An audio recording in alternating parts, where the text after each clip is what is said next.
Assalamu alaikum. I'm Prabhakaran. I'm working as a supervisor.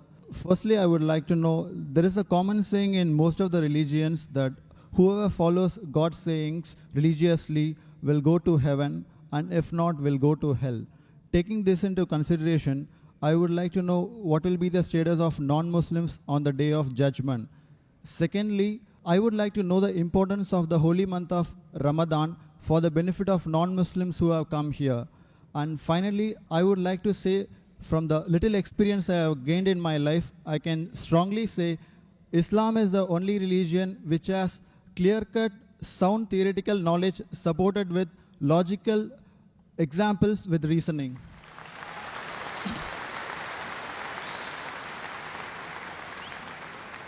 The brother asked 3 questions or 3 statements he had made.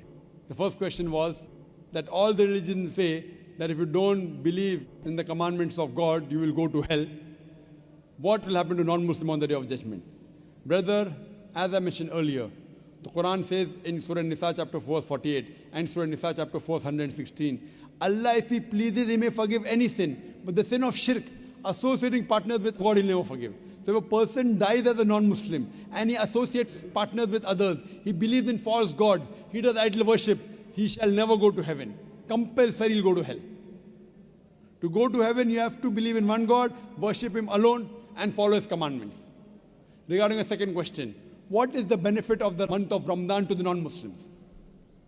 Quran says in Surah Baqarah chapter 2 verse number 83, fasting has been prescribed to you as it was prescribed to people who came before you, so that you may learn self-restraint. The reason we fast is because we increase our taqwa, our God consciousness, our piety. And Surah Baqarah chapter number 2 verse 185 says, Ramadan was the month in which the Quran was revealed as a guidance to the whole of humanity, as a criteria to judge right from wrong.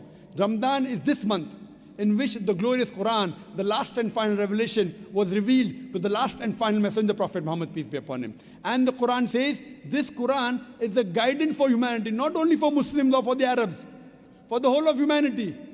And it is a criteria to judge right from wrong. So this month of Ramadan, how does it benefit the non-Muslims? Quran was revealed in it as a guidance for whole of humanity, Muslims and non-Muslims. Furthermore, beloved Prophet Muhammad said, Ramadan is the month in which the Satans, they are imprisoned. The gates of heaven are open and the gates of hell are closed. That means there are more chances you'll do good deeds.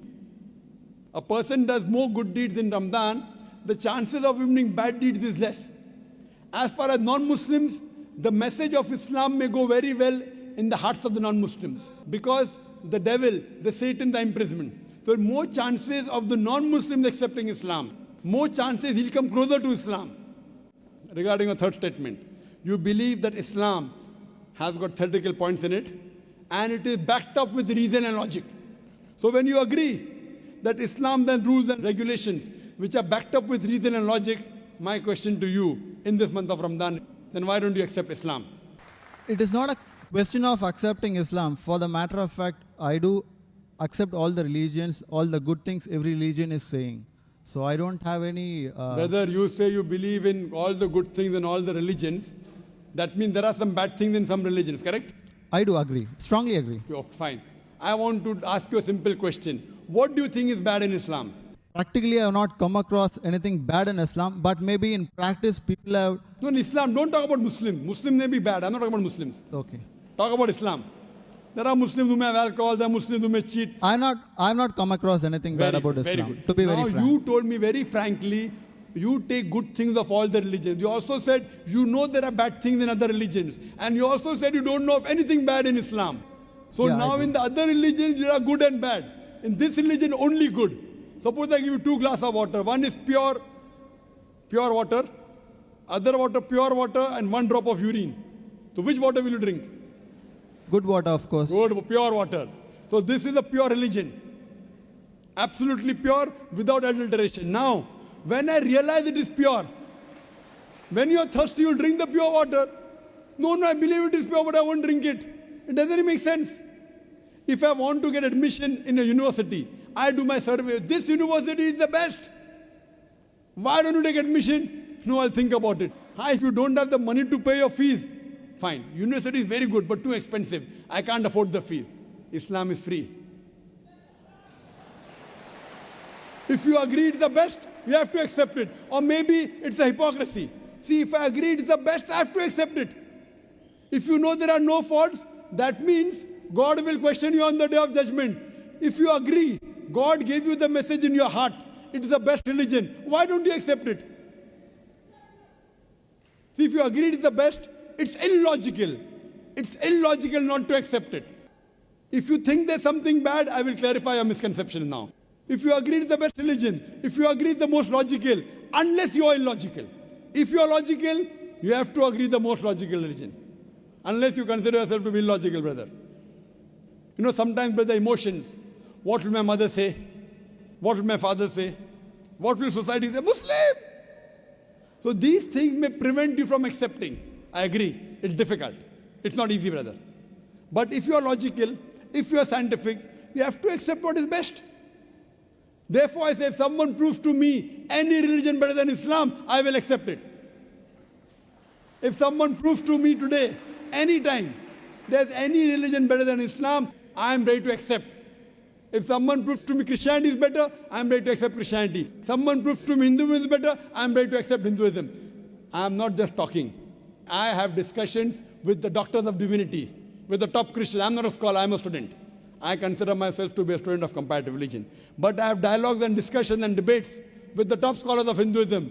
You know the most popular Hindu speaker is Sri Sri Ravi Shankar. Have you heard of him? Very much. Yes, he agreed with the Quran. I'm a big fan of him, in fact. You are a fan of him, mashallah. Have you seen my debate with Sri Sri Ravi Shankar? No, I've not seen. So you should see the debate with your hero, Yeah. Sri Sri Ravi Shankar, Sure. and the student of comparative religion. Inshallah, if I get an opportunity, definitely. Yes, and since you agree, even he agreed that God has got no images. He agreed in the truthfulness of the Quran. Unfortunately, he didn't accept it. You know why? If he accepts, he will lose all the following. I agree. You agree. Do you have a following? Do you have a following, brother? No, I don't have any following. Very good. So what will you lose?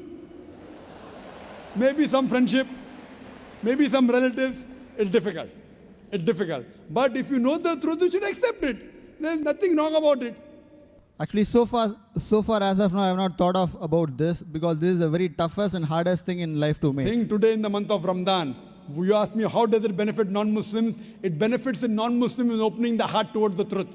So I request you to think it over. If not today, yet you have another 3 weeks. Another 2-3 weeks you have till the month of Ramadan. If not today, except in the month of Ramadan, it will benefit you. And inshallah, I can tell you that inshallah, if you accept Islam, all your previous sins will be forgiven. 100%. So today if you accept Islam, if suppose you die today, I can tell for sure you will go to Jannah. I am not sure about myself, but about yourself I can tell you. Because the moment a person accepts Islam, all his previous sins are forgiven. If you accept Islam and if something happens to you today, I don't know about others. Inshallah, you'll go to Jannah. Thank you very much. So I'm waiting for acceptance.